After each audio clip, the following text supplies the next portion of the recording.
Your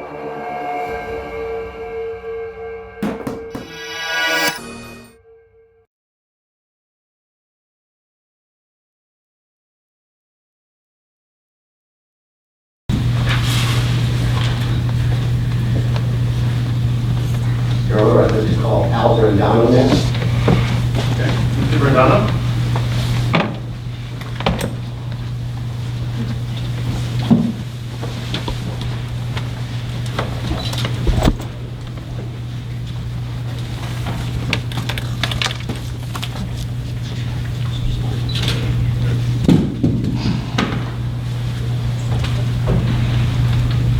Come right up here, Mr. Brandano.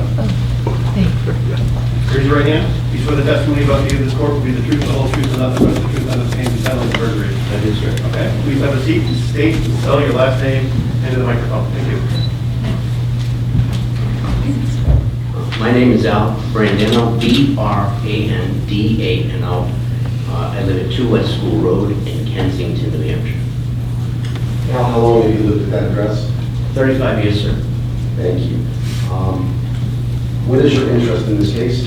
The interest in this case for me is I became passionate a couple of years ago about, when I heard all the controversy about elections, to really find out for myself what was true and not. So I've dedicated myself to free and fair elections and studying my town, specifically in Kensington.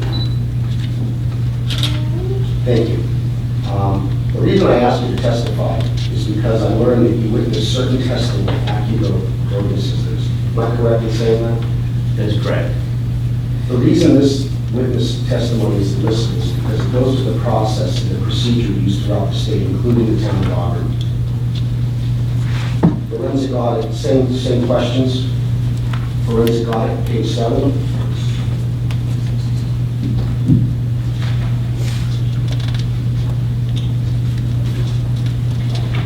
We verified that the telephone modems have been removed and all the cables connecting to the external ports have been cut or removed. You witnessed that? I didn't witness it personally, but I've witnessed them in other machines, yes. 2, EEPROM chips were removed from the motherboard and forensic images of the contents were made. Those were compared with forensic images of the contents of EEPROM from the reference machine for the Secretary of State's office. You witnessed that? I did not, sir, but I have seen them in other machines. I did not witness them being taken. Thank you. Can I ask you a question? Because forensic imaging is a term of art, and to me it means a flash copy of the software on the chip. Is that what you're talking about?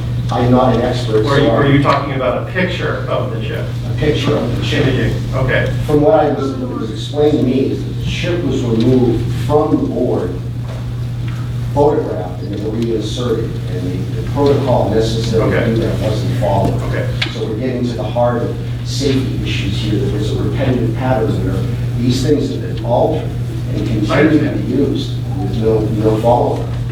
Because in many contexts, a forensic image of a chip is a replication of the software on another device. Right. So that's a forensic imaging of a hard drive, for instance. You take hard drive A, you make an exact copy of it, a duplicate of it. That's not what you're talking about an actual picture. Correct. Okay. If I may, Mr. Richards, just follow up on you, because all this occurred after, just as an indication, for April 9, 2010, was the last security audit that was authorized by the Secretary of State.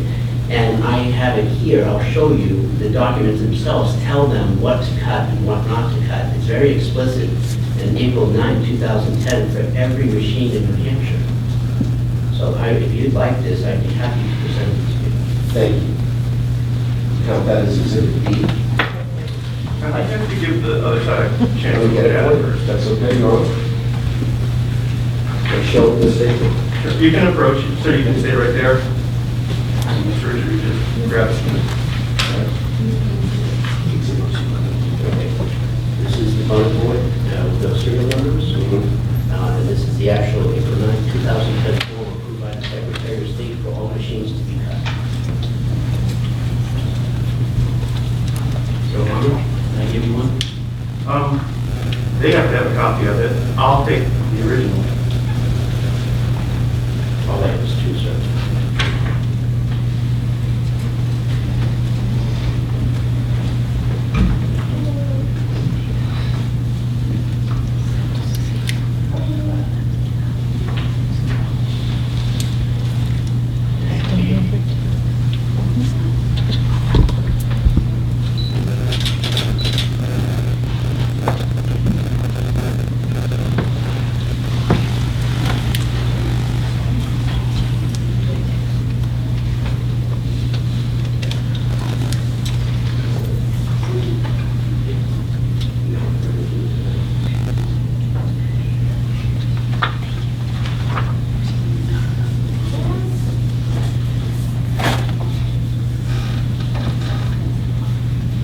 And also that Mr. Richards is the motherboard that was replaced in Kensington with, and that's all throughout the state with no serial numbers. That's one of the big criteria right now that is an issue.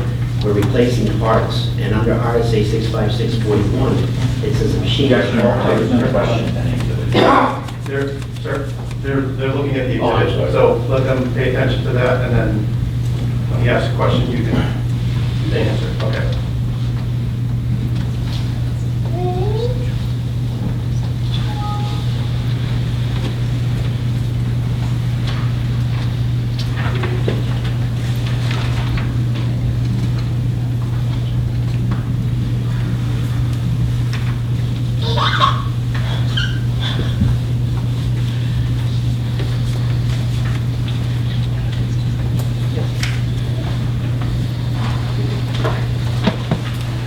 Your Honor, we have previously been provided with copies of these to review them.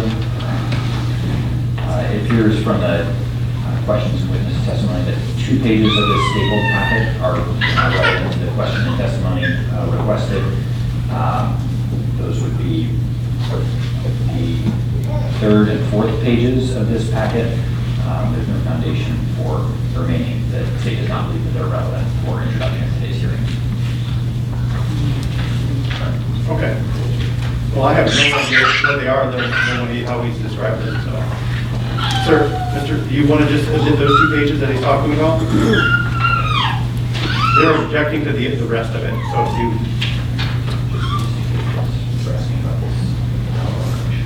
Okay. So those are good, but the rest is the question.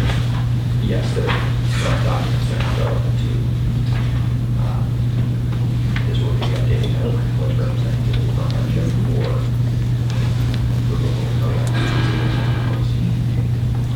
So that's all right. These 2, okay. And the certification on the back. What he's saying on the sheet on the back, what that is. No, this is correct. It's not related to 2010.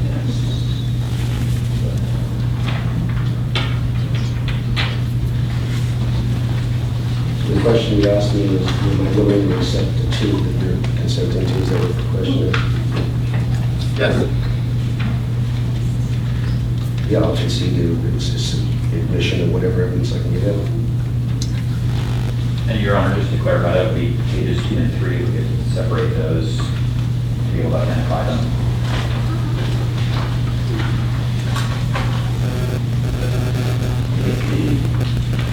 Sorry, Your Honor, pages 3 and 4, that's that we're discussing.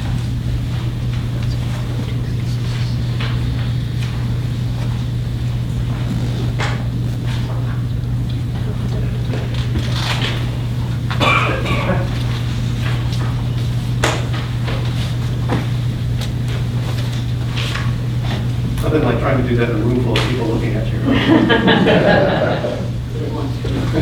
and 4. All right, thank you. So we'll mark those as your next exhibit.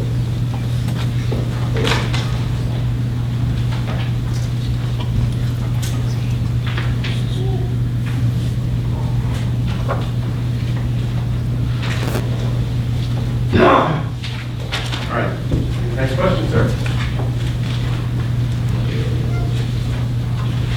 Who is working on the machines? There's no identification. I never saw the person that did the maintenance on the machine. I requested this time in Kensington to be available to witness it.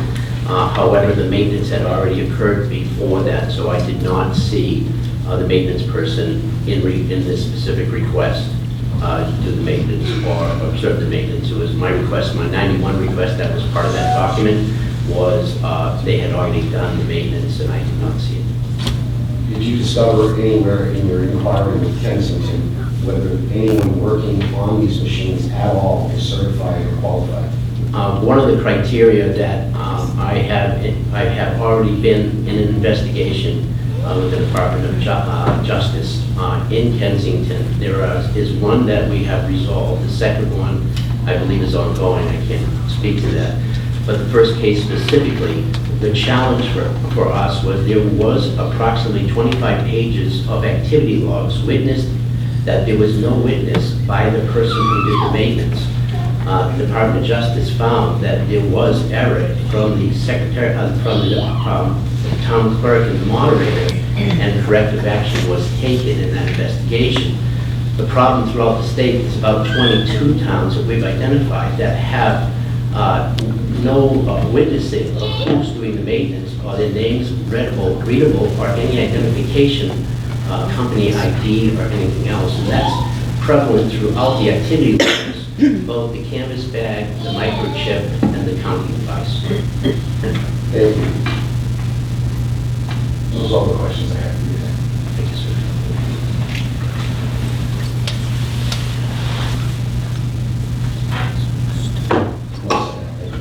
Oh, I'm sorry. You just asked a question.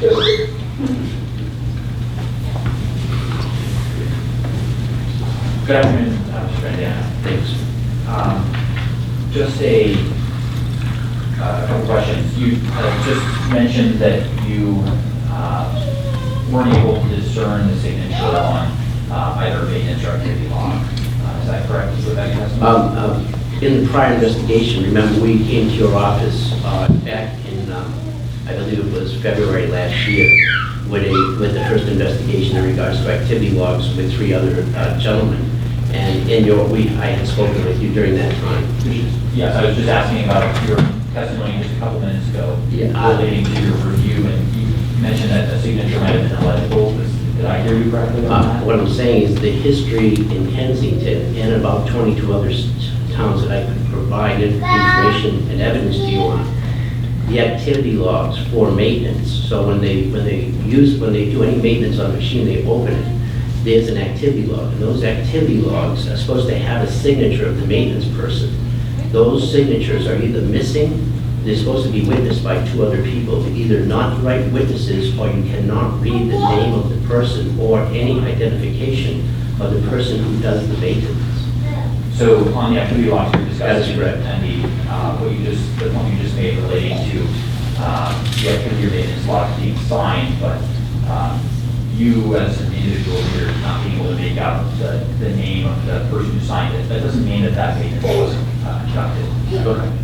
I'm not saying it wasn't conducted, but if it wasn't witnessed properly, how do we know? In other words, not only is it required in the form to have the maintenance person, but 2 witnesses are supposed to witness what that maintenance person did, because if not, nobody knows if anyone did anything. So in terms of the documentation you're discussing, on the activity log or maintenance log, is it fair to say that there would commonly be 2 signatures on those entries instead of the 3 spaces that were listed on the form? And my understanding is from the early discussions at your office is that the person signs off on the maintenance technology side, and then there's 2 witnesses that sign off to verify. So my question is just, of those 3 signature blocks, it's fair to say that the number was filled in with 2 witnesses on that 3rd block, sorry.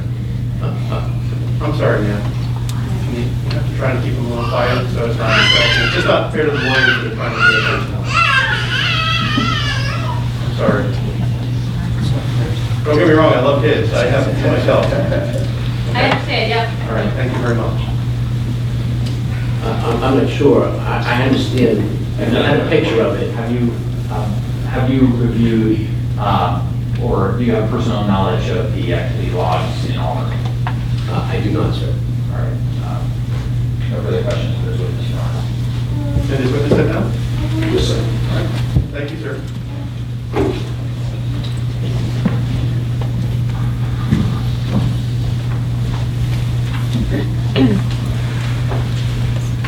I can call the stand.